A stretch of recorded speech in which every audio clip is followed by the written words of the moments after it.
వేదస్వరూపం భాగవతం అనే అంశంపై పద్మశ్రీ డాక్టర్ గరికపాటి నరసింహారావు ప్రవచనం చేశారు.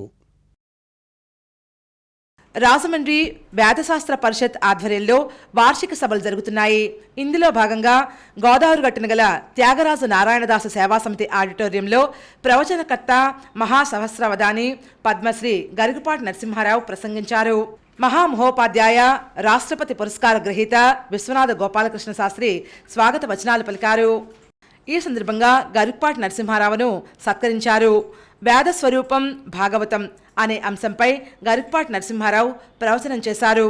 అధ్యక్షులు డాక్టర్ వెలుమూరు రామచంద్ర, కార్యదర్శి హోతా శ్రీరామచంద్రమూర్తి, కమిటీ సభ్యులు హోతా విశ్వేశ్వరరావు, పీస్పాట్ సత్యనారాయణ శాస్త్రి, హోతా రమణి తదితరులతో పాటు వాడ్రే వేణుగోపాలరావు, మాటూరి రంగారావు, పలువురు ప్రముఖులు ఈ కార్యక్రమంలో పాల్గొన్నారు.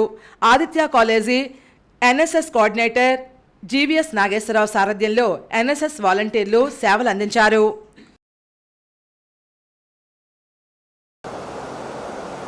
అలాగే మనిషి కూడా ఇంద్రియాణి ఇంద్రియార్థేషు తస్య ప్రజ్ఞ ప్రతిష్ఠిత. ఇంద్రియాలు ఎప్పుడు ఇంద్రియార్థాల్లో ప్రవర్తిస్తూనే ఉంటే కళ్ళు దేన్నో చూస్తుంది. కళ్ళు ఉన్నది ఎందుకు? చూడడానికేగా. అస్తమానం మూసు కూర్చోలేం కదా. చెవులకి ఏదో వినపడుతూనే ఉంటుంది, మనస్సుకి ఏదో తోస్తూనే ఉంటుంది. అలా ఉండనియండి. వాటన్నిటినీ నిరోధించడం మన వల్ల ఏది కాదు. రోడ్లన్నీ మూసేస్తావా, అందరి ప్రవర్తనలు మార్చేస్తామా? జరిగే పని కాదు. కానీ నీ మనస్సు నువ్వు మార్చుకోవచ్చు కదా. నీ మనస్సు నువ్వు మార్చుకోవచ్చు ఖచ్చితంగా. నేను రాత్రి గౌతమి ఎక్స్ప్రెస్లో వస్తుంటే నాతో పాటుగా నలుగురు ఉన్నారు ఫస్ట్ ఏసీలో. పొద్దున్న ఓ చర్చ వచ్చింది. ఏం మారుస్తామండి ప్రపంచాన్ని? ఒక్కొక్కడు 5,000 4,000 చూసుకుని ఓటేస్తుంటే ఏం మారుస్తామని. సరే వాళ్ళు ఏదో మాట్లాడుకుంటున్నారు కదా అని నా పనిలో నేను ఉన్నాను. అందులో మళ్ళీ నన్ను గరిపారు. నేను కనబడ్డా కోరుకోరు కదా. ఏమంటే ప్రపంచం మారాలంటే ఏం చేయాలండి అన్నారు. ముందు మీ ముగ్గురు 5,000 తీసుకోకుండా ఓటేయండి అని చెప్పారు. శ్రీకృష్ణ పరమాత్మ యందు భక్తి కలగడమే వీటన్నిటికీ ముఖ్యమైన ప్రయోజనం. అది ఉంటే యజ్ఞదాన తపస్సులన్నీ అక్కర్లా. ఇవన్నీ దేనికోసం అంటే కృష్ణ భక్తి కలగడం కోసం. అలాంటి కృష్ణ పరమాత్మ యొక్క దివ్యమైన లీలలన్నీ దానిలో ఉన్నాయి. విరాట్ పురుషుడు యొక్క లీలలన్నీ ఉన్నాయి. శ్రీమద్భాగవత మహాపురాణం చాలా అద్భుతమైన పురాణం. ఆ పురాణంలోనే వేదవ్యాసుల వారు వేదాంతాన్ని అంతటినీ గుర్తించట్టే పెట్టారు.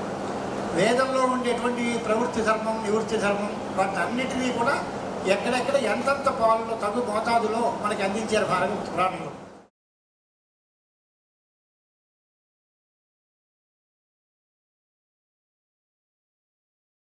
రాజమండ్రి వేదశాస్త్ర పరిషత్ వార్షిక సభలు ఘనంగా ముగిశాయి. వేద స్వస్తి, పండిత సత్కారాలు, విద్యార్థులకు పట్టాలు ప్రదానం చేశారు.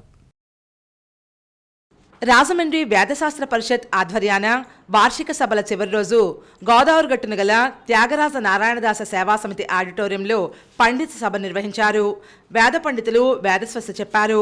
ప్రవచనకర్త మహాసహస్రావధాని పద్మశ్రీ డాక్టర్ గరికపాటి నరసింహారావు, మహామహోపాధ్యాయ రాష్ట్రపతి పురస్కార గ్రహీత విశ్వనాథ గోపాలకృష్ణ శాస్త్రి తదితరులు ఈ సభకు హాజరయ్యారు. వేద పరీక్షలో ఉత్తీర్ణులైన విద్యార్థులకు పట్టాలు, మెడల్స్ డాక్టర్ గరికపాటి నరసింహారావు అందజేశారు. పండిత సత్కారాలు చేశారు. పరిషత్ అధ్యక్షులు డాక్టర్ వేలూరి రామచంద్ర, కార్యదర్శి హోతా శ్రీరామచంద్రమూర్తి, కమిటీ సభ్యులు హోతా విశ్వేశ్వరరావు, పీస్పాట్ సత్యనారాయణ శాస్త్రి, హోతా రమణి, వేదాభిమానులు తదితరులు ఈ కార్యక్రమంలో పాల్గొన్నారు.